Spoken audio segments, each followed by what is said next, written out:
Accidents sometimes involve fires or explosions. And where there's fire, people sometimes sustain burns and other related injuries. When you approach an area where there's been a fire or other burn-related incident, be sure to survey the scene first to check if it's safe. Are you and the injured people in any danger? If not, then practice the same first responder methods you would with other injuries, starting with verifying that each injured person is breathing and has a pulse. Burns are classified and treated according to their severity. A first-degree burn only affects the outer layer of skin.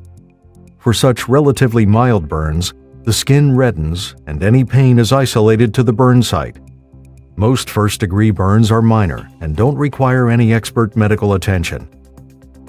Second-degree burns go deeper, causing damage to the second layer of skin. While these burns also cause red skin, they are often accompanied by blisters. The injured person is also likely to experience intense pain. Third-degree burns go through all of the skin layers and have the potential to destroy nerves, muscles, and even bone. It's not always easy to distinguish between second and third-degree burns. First and second-degree burns that affect 20% or less of the body's surface can be treated using localized cooling methods.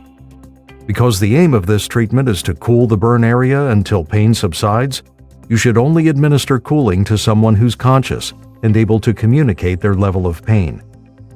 Be sure to avoid using ice. Use cool water instead.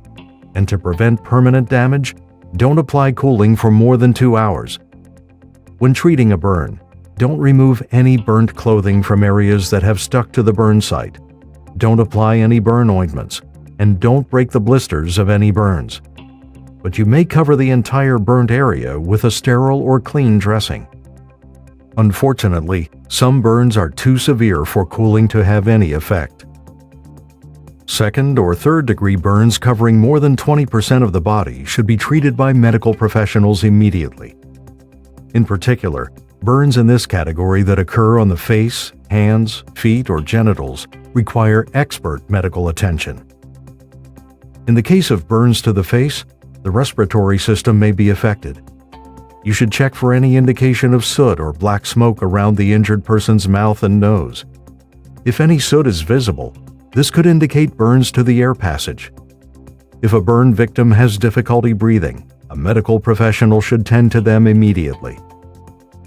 Electrical burns should be treated in the same way as a thermal or heat burn. The entire burn surface should be covered with a clean, sterile cloth.